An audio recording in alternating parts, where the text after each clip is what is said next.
Good morning to all students.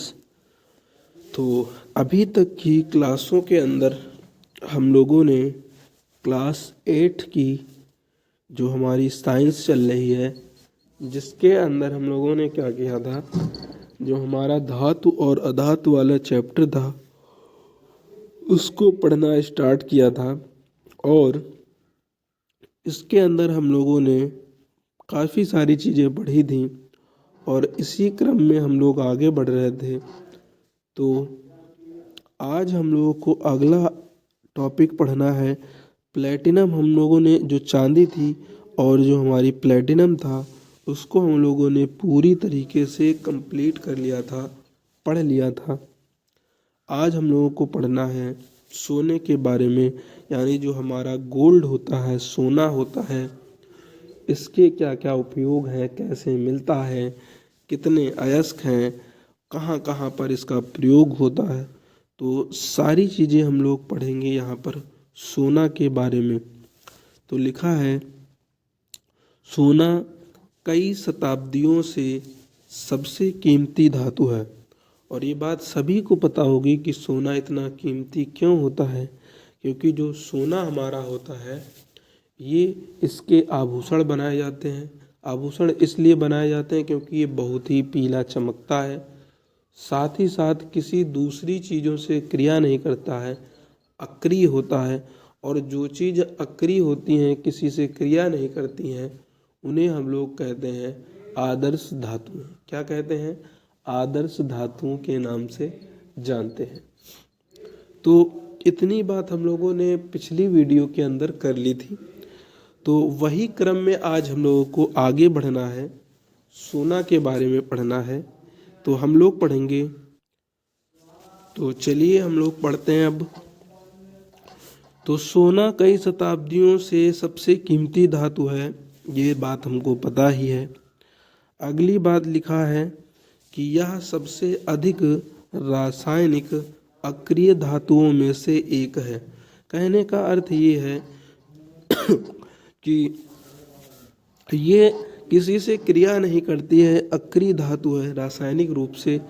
तो वही बात यहाँ पर लिखी है कि ये सबसे अधिक रासायनिक अक्रिय धातुओं में से एक है, यानी किसी से क्रिया नहीं करती है।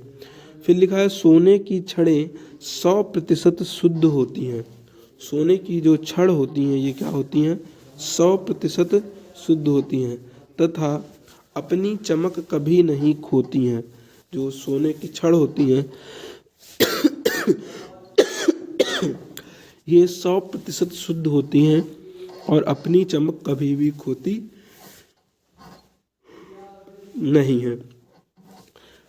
फिर लिखा है, सुरक्षा कारणों से प्रत्येक गोल्ड बार को नंबर दिए जाते हैं। यानी जिस गोल्ड की सुरक्षा जितनी अधिक होती है उसको सबको अलग अलग नंबर दिए जाते हैं। पहला लिखा है, देखिए लिखा है, गोल्ड सोना चमकदार पीले रंग की धातु है। इसका संकेत Au होता है। तो हमने 4 संकेत आपको पढ़ाए थे भैया, याद हो आपको। लेड को Pb के नाम से जानते थे, प्लेटिनम को Pt के नाम से जानते थे, और जबकि जो हमारा चांदी होता था, सिल्वर होता था, इसे Ag के नाम से जानते थे। और यहाँ पर सोना जो गोल्ड है, गोल्ड को किस नाम से जानेंगे? Au के नाम से। किसके नाम से भैया? Au के नाम से प्रदर्शित किया जाएगा, क्योंकि यह अति अक्रियशील धातु है। यह वायु या जो हमारी सोना है ये वायु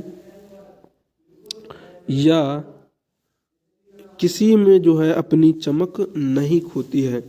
यह एक दुर्लभ तत्व है। दुर्लभ का मतलब बहुत ही मुश्किल से मिलता है तथा प्राचीन काल से ही बहुमूल्य है, यानी बहुत पुराने समय से ही इसको बहुमूल्य माना जाता है, कीमती माना जाता है। इसकी चमक के कारण, इसकी क्रिया ना करने के कारण इसे बहुमूल्य माना जाता है। इतनी बात सभी बच्चों को याद रखनी है।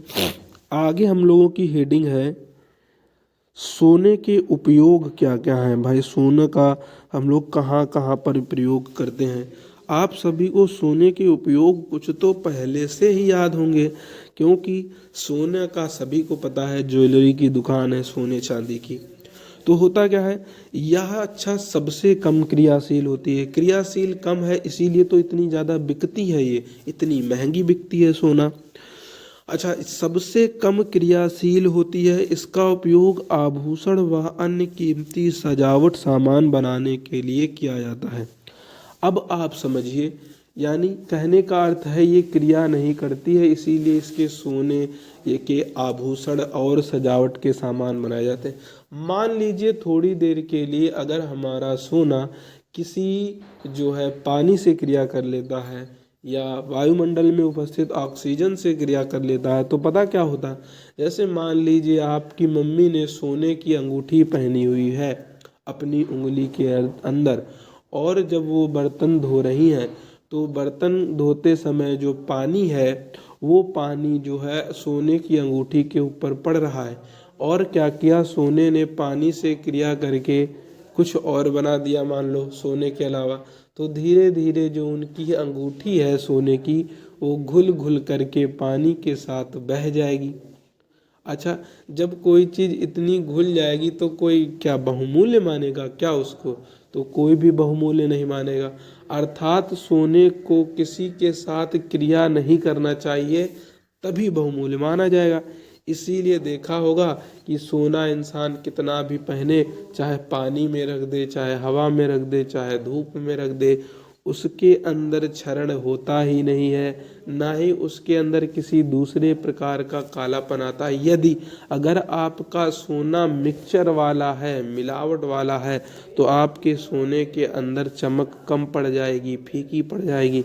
अगर प्योर सोना है तो उसके अंदर किसी भी प्रकार की चमक या कालापन नहीं कम होगा।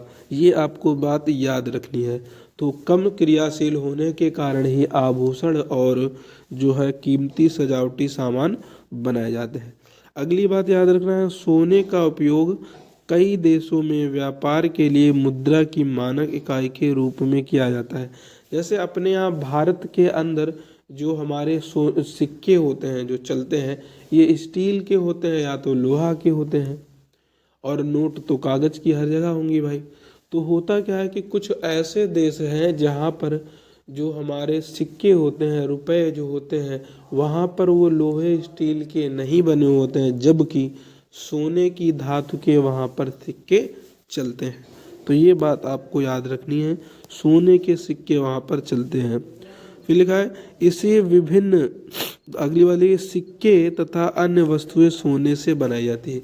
देखा होगी कि पुराने समय जो दादा दादी होते थे वो अपने पास सोने के, चांदी के सिक्के रखा करते थे, सोने के सिक्के पाए जाते थे। अगली बात है, इसे विभिन्न आकारों में ढाला जा सकता है। तो ये बात सभी को पता है कि आप चाहे सोने को हार बना लीजिए, चाहे अंगूठी बना लीजिए, चाहे कंगन बना लीजिए, किसी भी आकार में ढाल सकते हैं।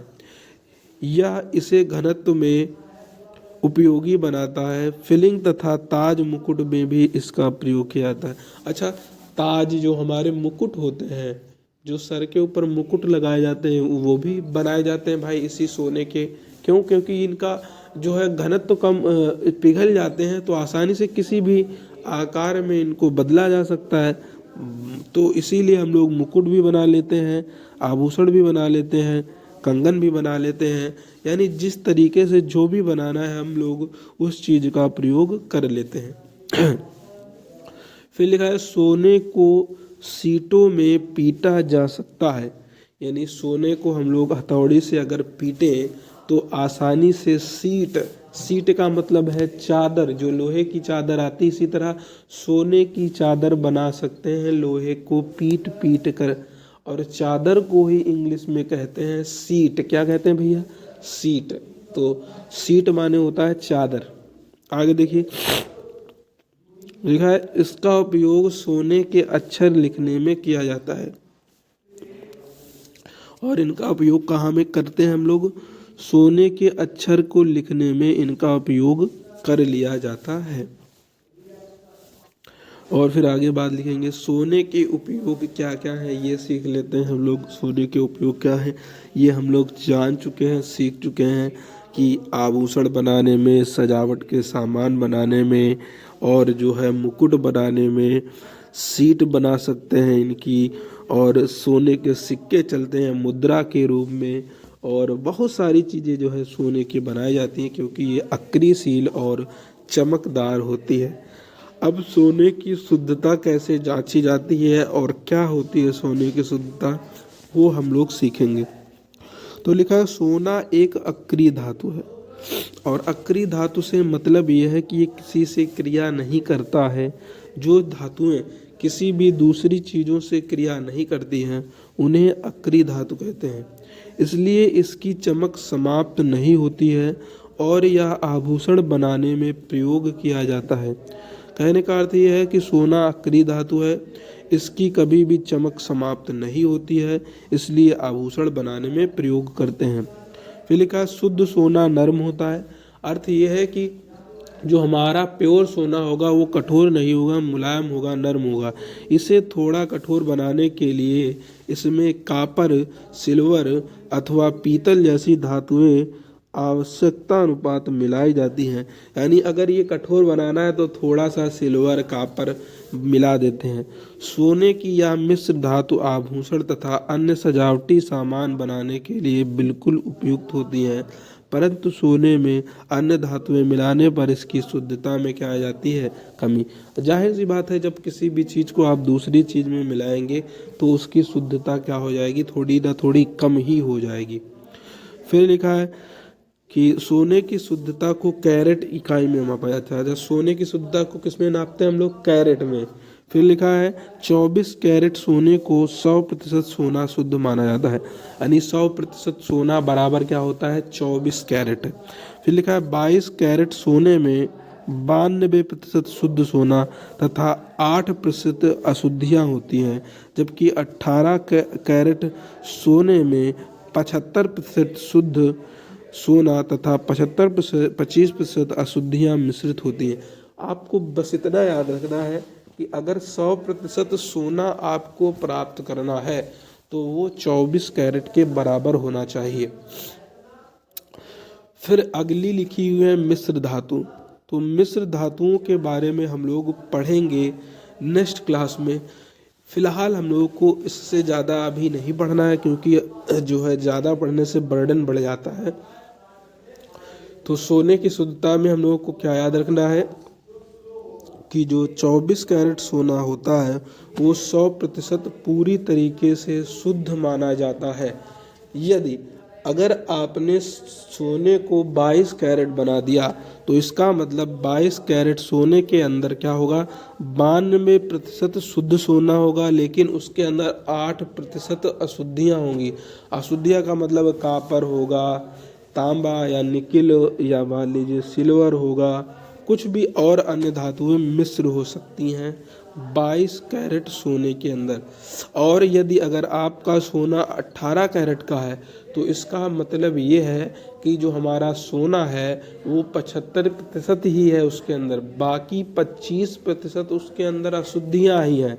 अशुद्धियाँ से अर्थ है कि जो कॉपर है, सिल्वर है, आयरन है, इनके मिक्सचर मिला दिए गए हैं। समझ रहे हैं बात। और आजकल क्या करते हैं, जो हमारे यहाँ उपस्थित सोने चांदी की दुकान है वो लोग बहुत ज़्यादा मिश्रित कर देते हैं, मिला देते हैं, ताकि सोना जो है, लोहा, सोना, चांदी, ये सब सोने के भाव बिक जाए और उनको ज़्यादा से ज़्यादा लाभ हो, फ़ायदा हो। इस चक्कर में जितने भी दुकानदार सोनार होते हैं, ज्वेलरी की दुकानदार होते हैं, वो बहुत अधिक मात्रा में मिलावट करते हैं और हम लोग उनकी इस मिलावट को जान ही नहीं पाते हैं क्योंकि हमें ये सब चीज़ों का अच्छी तरीके से ज्ञान ही नहीं होता है। लेकिन आपको अब ध्यान रखना है कि अगर किसी दुकान पर आप सोना चांदी खरीदते हैं तो सबसे पहले आप वहाँ उनकी सोने के अंदर जो सोना का कैरेट है वो पता करेंगे कि आपका सोना कितने कैरेट का है, और जितने कैरेट का सोना हो उसी कैरेट के अनुसार ही आप उस सोने के दाम लगाएंगे। उस सोने के क्या करेंगे, दाम लगाएंगे। याद रखिए 24 कैरेट सोना ही क्या होता है, 100% शुद्ध होता है। चलिए आज के लिए इतना ही रखा जाता है।